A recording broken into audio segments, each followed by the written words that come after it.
बिस्मिल्लाहिर्रहमानिर्रहीम, अस्सलामुअलैकुम। Welcome to my channel. आज की वीडियो में हम बिटानी series treasure of knowledge volume 1 को रीड करेंगे। इस बुक में हम ऑलरेडी इंग्लिश का पोर्शन स्टार्ट कर चुके हैं। हम ग्रेड 4 की इंग्लिश को कंप्लीट कर चुके हैं। आज की वीडियो में हम ग्रेड 5 की इंग्लिश स्टार्ट करेंगे। तो चलते हैं ग्रेड 5 की इंग्लिश की तरफ। ये है इंग्लिश क्लास 5th। यहाँ पर आप देख सकते हैं यूनिट नंबर 1 है पेशेंस यानी सब्र।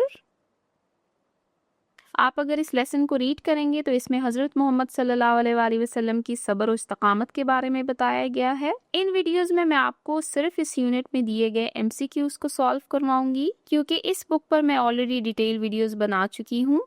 अगर आप डिटेल वीडियोस देखना चाहते हैं इस यूनिट की तो आप नीचे डिस्क्रिप्शन पर क्लिक कीजिए, आपको वहाँ पर लिंक्स मिल जाएंगे। वीडियो को स्टार्ट करने से पहले मैं इन स्टूडेंट्स को अप्रिशिएट करना चाहूँगी जिन्होंने मेरे व्हाट्सएप ग्रुप को ज्वाइन किया है और वहाँ पर डिस्कशन करते हैं। मैं ग्रुप में मोस्टली अवेलेबल नहीं रहती, लेकिन ये अच्छी बात है कि स्टूडेंट्स एक दूसरे की हेल्प करते हैं और एक दूसरे को मटेरियल प्रोवाइड करते रहते हैं। तो आप इसी तरह मेहनत कीजिए, पढ़ते रहिए ताकि आप आसानी से टेस्ट को क्लियर कर सकें। अब यहाँ से हम वीडियो को स्टार्ट करते हैं। मैं आपको एमसीक्यूज करवाऊंगी, लेकिन थोड़ा सा मैं आपको जो यहाँ पर टॉपिक्स दिए गए हैं इनके बारे में मैं आपको थोड़ा सा एक्सप्लेन कर देती हूँ। क्वेश्चन नंबर 1 जो है ये हमारे पास टॉपिक है कॉमन एंड प्रॉपर नाउन्स के बारे में। ये हमारे पास नाउन की एक टाइप है जिसको हम उर्दू में इसमें नकरा और इसमें मारफा कहते हैं।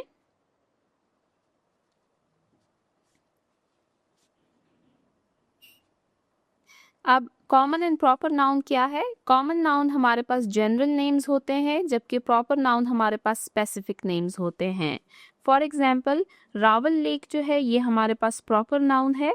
अगर यहाँ पर सिर्फ लेक होता तो ये फिर हमारे पास कॉमन नाउन होता, क्योंकि हर लेक को हम लेक ही कहते हैं, लेकिन हर लेक का नाम रावल लेक नहीं होता। तो रावल लेक हमारे पास प्रॉपर नाउन है। फादर यानी वालिद, हम हर फादर को फादर ही कहते हैं, तो ये है common noun.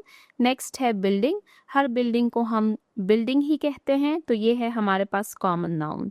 Next Islamabad and city. अब आप देख सकते हैं सिटी जो है ये हमारे पास कॉमन नाउन है और इस्लामाबाद हमारे पास प्रॉपर नाउन है, क्योंकि हर सिटी को हम इस्लामाबाद नहीं कहते।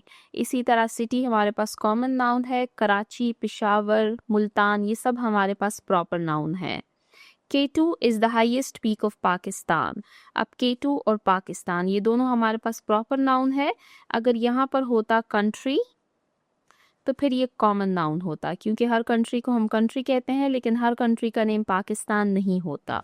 अगर यहाँ पर सिर्फ माउंटेन मेंशन होता तो फिर ये हमारे पास कॉमन नाउन होता, लेकिन यहाँ पर स्पेसिफिकली एक माउंटेन की बात की गई है तो ये हमारे पास प्रॉपर नाउन है। अब नेक्स्ट क्वेश्चन हमारे पास नाउन से रिलेटेड है। आपसे पूछा गया है कि जो अंडरलाइन वर्ड्स हैं ये नेम ऑफ अ पर्सन है, प्लेस, एनिमल और थिंग। तो फर्स्ट है हमारे पास म्यूजियम, ये नेम ऑफ अ प्लेस है। Car, name of a thing. Ball, name of a thing. Boy, name of a person. Teacher, name of a person. School, name of a place. Question number 3 आपके पास noun की एक दूसरी type दी गई है जो कि है countable and uncountable noun. Countable nouns ऐसे नाउन्स होते हैं जिनको हम काउंट कर सकते हैं, यानी हम उनको गिन सकते हैं, जबकि अनकाउंटेबल नाउन्स ऐसे नाउन्स होते हैं जिनको हम काउंट नहीं कर सकते। एप्पल ये हमारे पास काउंटेबल नाउन है। Egg countable noun. Tree countable noun. Next sugar, oil, rain ये हमारे पास अनकाउंटेबल नाउन है, इनको हम काउंट नहीं कर सकते। रुपीस ये हमारे पास काउंटेबल नाउन है।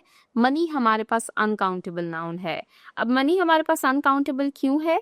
क्योंकि हम इसके यूनिट्स को काउंट करते हैं, यानी फिर हम रुपीस को काउंट करते हैं लेकिन हम मनी को काउंट नहीं कर सकते। तो ये है क्वेश्चन नंबर 3। अब नेक्स्ट क्वेश्चन नंबर 4 फिर से प्रॉपर एंड कॉमन नाउन पर है। Aslam Khan is a brave boy. अब आपको बताया गया है कि इसमें प्रॉपर नाउन क्या है और कॉमन नाउन क्या है। असलम खान, जुहेब, पेशावर, हुमा, पेशावर, सैफुल मलूक, K2 ये सारे हमारे पास प्रॉपर नाउन हैं, जबकि boy, table, fish, pen, desk, birds, roof, students, mountain ये हमारे पास कॉमन नाउन है। आप देख सकते हैं ये जनरल नेम्स हैं, जबकि ये हमारे पास स्पेसिफिक नेम्स हैं। अब चलते हैं नेक्स्ट क्वेश्चन, क्वेश्चन नंबर 5 की तरफ। यहाँ पर भी टाइप ऑफ नाउन के बारे में आपको क्वेश्चन दिया गया है। हमारे पास नाउन की काफ़ी सारी टाइप्स हैं। यहाँ पर कुछ अंडरलाइन वर्ड्स दिए गए हैं और पूछा गया है कि ये नाउन की कौन सी टाइप है। फर्स्ट है करेज, ये हमारे पास एब्स्ट्रैक्ट नाउन है, इसको हम सिर्फ फील कर सकते हैं। नेक्स्ट है डोर, ये हमारे पास कंक्रीट नाउन है, इनको हम टच कर सकते हैं, ये स्पेस लेते हैं अपनी, तो ये कंक्रीट नाउन है। पेन हमारे पास एब्स्ट्रैक्ट नाउन है, इनको हम देख नहीं सकते, इनको हम सिर्फ फील करते हैं। बुक हमारे पास कंक्रीट नाउन है। Creativity abstract noun. Chair concrete noun. School abstract noun. Table concrete noun. ये हमारे पास क्वेश्चन नंबर 5 हो गया। अब नेक्स्ट आपके पास क्वेश्चन है कलेक्टिव नाउन के बारे में। कलेक्टिव नाउन भी हमारे पास नाउन की एक टाइप है। इसमें हम ऐसी चीज़ों का जिक्र करते हैं जो कि ग्रुप्स में आते हैं। फॉर एग्जाम्पल, कीज के लिए हम वर्ड यूज करते हैं बंच का। पपीज के लिए हम वर्ड यूज करते हैं लिटर का। शीप्स के लिए हम वर्ड यूज करते हैं हर्ट का। बर्ड्स के लिए हम वर्ड यूज करते हैं फ्लॉक का। मंकीज के लिए हम वर्ड यूज करते हैं ट्रूप का। जैसे मैं आपको बताऊं, बंच ऑफ ग्रेप्स, तो बंच हमारे पास क्या है? ये हमारे पास कलेक्टिव नाउन है। कलेक्टिव नाउन हम ऑलरेडी क्लास 4 में काफ़ी सारे रीड कर चुके हैं, आप चाहें तो वो वीडियोस देख सकते हैं। नेक्स्ट है, फिर से आपको कलेक्टिव नाउन के बारे में बताया गया है। यहाँ पर आपसे अब ऑप्शंस पूछे गए हैं कि किटन्स के साथ लिटर आता है या हर्ड, तो करेक्ट ऑप्शन है लिटर। कीज के साथ स्ट्रिंग आता है या बंच, तो बंच हमारे पास करेक्ट ऑप्शन है। बुक्स के साथ कलेक्शन आता है या पाइल, तो कलेक्शन हमारे पास करेक्ट वर्ड है। प्लेयर्स के साथ ग्रुप आता है या टीम, तो टीम हमारे पास करेक्ट वर्ड है। नेक्स्ट क्वेश्चन हमारे पास है आर्टिकल्स के बारे में। अब आर्टिकल्स के क्या रूल्स हैं ये मैं आपको काफ़ी दफ़ा डिटेल से बता चुकी हूँ। हम वॉवल साउंड्स के साथ एन यूज़ करते हैं, जबकि हम कॉन्सोनेंट साउंड्स के साथ अ यूज़ करते हैं। फिर हमारे पास एक डेफिनेट आर्टिकल है द, जिसके अपने कुछ स्पेसिफिक रूल्स हैं और उसको हम उन स्पेसिफिक रूल्स के अकॉर्डिंग ही अप्लाई करते हैं। अब यहाँ पर हमारे पास सेंटेंसेस दिए गए हैं। देयर इज डैश बुक, तो इसमें हमारे पास आ आएगा क्योंकि बुक जो है ये कॉन्सोनेंट साउंड से स्टार्ट हो रहा है। नेक्स्ट है एग, तो इसके साथ हम एन लगाएंगे। स्मॉल हमारे पास कॉन्सोनेंट साउंड है तो हम ए लगाएंगे। अम्ब्रेला हमारे पास वॉवल साउंड है तो इसमें हम एन लगाएंगे। तो यहाँ पर मैंने आपको बाकी एक्सरसाइज करवा दी है। अब जो एमसीक्यूज दिए गए हैं इसको हम रीड करते हैं और ये एमसीक्यूज मैं आपको डिटेल से अब रीड करवाऊंगी। इस एमसीक्यूज में हमारे पास जो मेन टॉपिक है वो है एडजेक्टिव्स का। मैं सबसे पहले आपको एडजेक्टिव्स के बारे में बताती हूँ, फिर मैं आपको एडजेक्टिव्स की टाइप्स के बारे में बताऊंगी और उसके बाद फिर हम इन एमसीक्यूज को सॉल्व करेंगे। एडजेक्टिव को हम उर्दू में इसमें ज़मीर या इसमें सिफ्त कहते हैं। An adjective is a word that describes or modifies a noun or pronoun, यानी इसमें सिर्फ किसी इसम की खूबी को बयान करता है। अब एडजेक्टिव की हमारे पास काफ़ी सारी टाइप्स हैं। For example, adjective of quality, adjective of quantity, adjective of number, demonstrative adjective, distributive adjective, interrogative adjective and possessive adjective. इन एमसीक्यूज में adjective of quality, adjective of quantity, adjective of number, demonstrative adjective और distributive adjective के बारे में बताया गया है। MCQs को रीड करना स्टार्ट करते हैं, साथ साथ में मैं आपको इनको एक्सप्लेन करती जाऊंगी। फर्स्ट एमसीक्यूज है हमारे पास, find the adjective of quantity in this sentence. अब यहाँ पर आपको कहा गया है कि एडजेक्टिव ऑफ क्वांटिटी को मालूम कीजिए। How many people came to listen to my speech. अब यहाँ पर आप देख सकते हैं पीपल जो है ये हमारे पास नाउन है। अब मैनी जो है ये पीपल को मज़ीद डिस्क्राइब कर रहा है, इसको मॉडिफाई कर रहा है कि कितने लोग। अब यहाँ पर आपसे एडजेक्टिव ऑफ क्वांटिटी के बारे में पूछा गया है। क्वांटिटी कहते हैं मिक़दार को। आप अगर आप नीचे ऑप्शंस को देखें, हाउ मैनी लिसन स्पीच, तो इसमें हमारे पास करेक्ट ऑप्शन है ऑप्शन बी, मैनी। मैनी यानी बहुत से। अब ये हमारे पास एडजेक्टिव ऑफ क्वांटिटी है क्योंकि ये मिक़दार बता रहा है, तो करेक्ट ऑप्शन है option B, many. Next, find adjective of quantity. अब यहाँ पर फिर से हमें एडजेक्टिव ऑफ क्वांटिटी को फाइंड आउट करना है। I was surprised she ate the whole apple. अब ये हमारे पास नाउन है और होल जो है ये हमारे पास एडजेक्टिव ऑफ क्वांटिटी है। आप ऑप्शन में देख सकते हैं, ऑप्शन डी हमारे पास करेक्ट है। Next, find the adjective of quantity in this sentence. फिर से हमसे एडजेक्टिव ऑफ क्वांटिटी के बारे में पूछा गया है।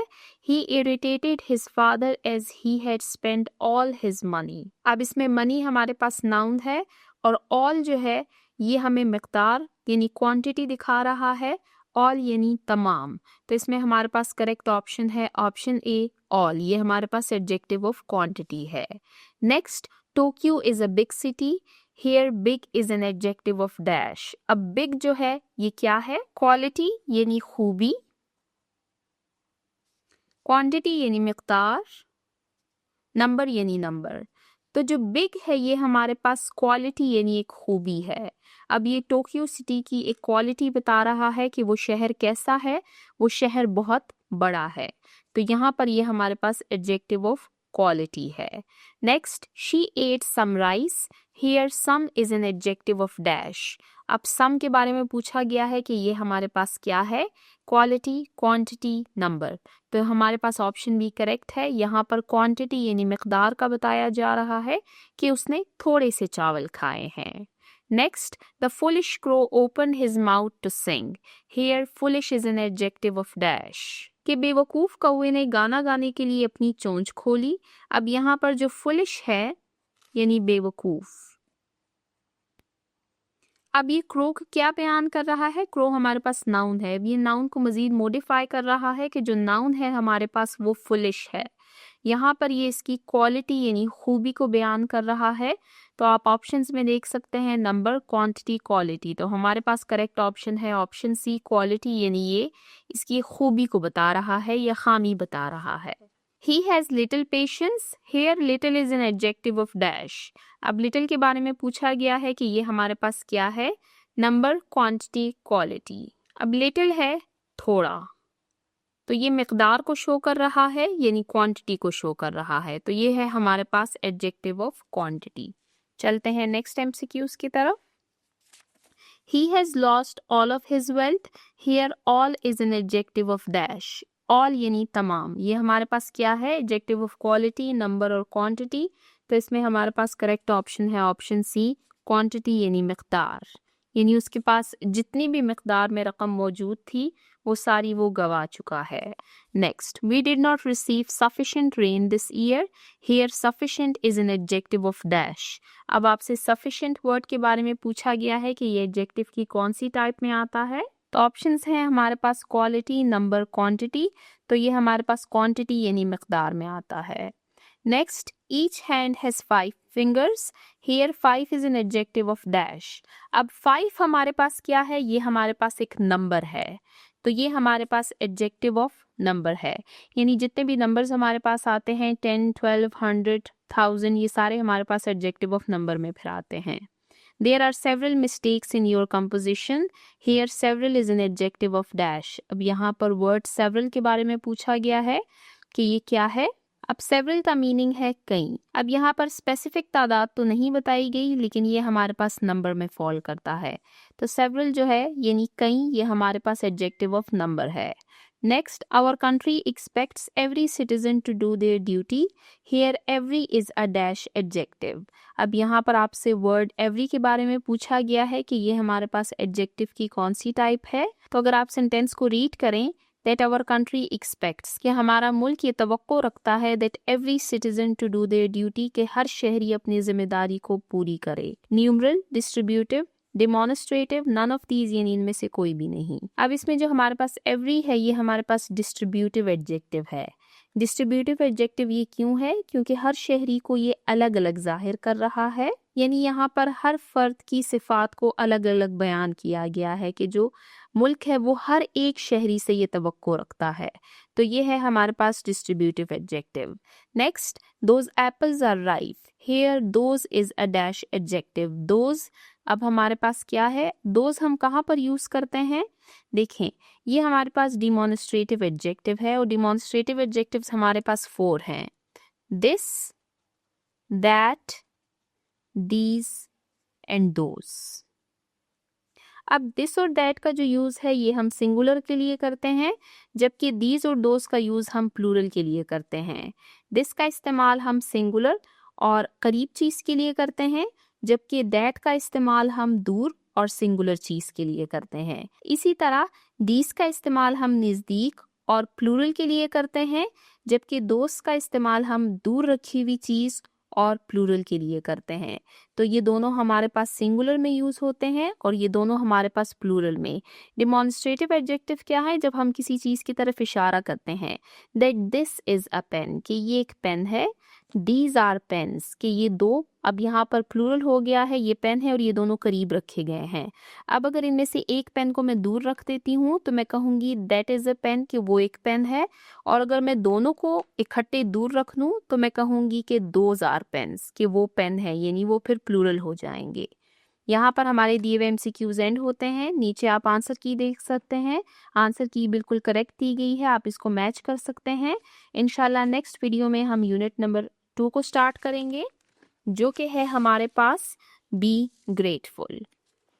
तो जिन्होंने अभी तक मेरे चैनल को सब्सक्राइब नहीं किया, काइंडली मेरे चैनल को सब्सक्राइब कीजिए ताकि हर आने वाली वीडियो आपको टाइमली मिल सके। Thank you.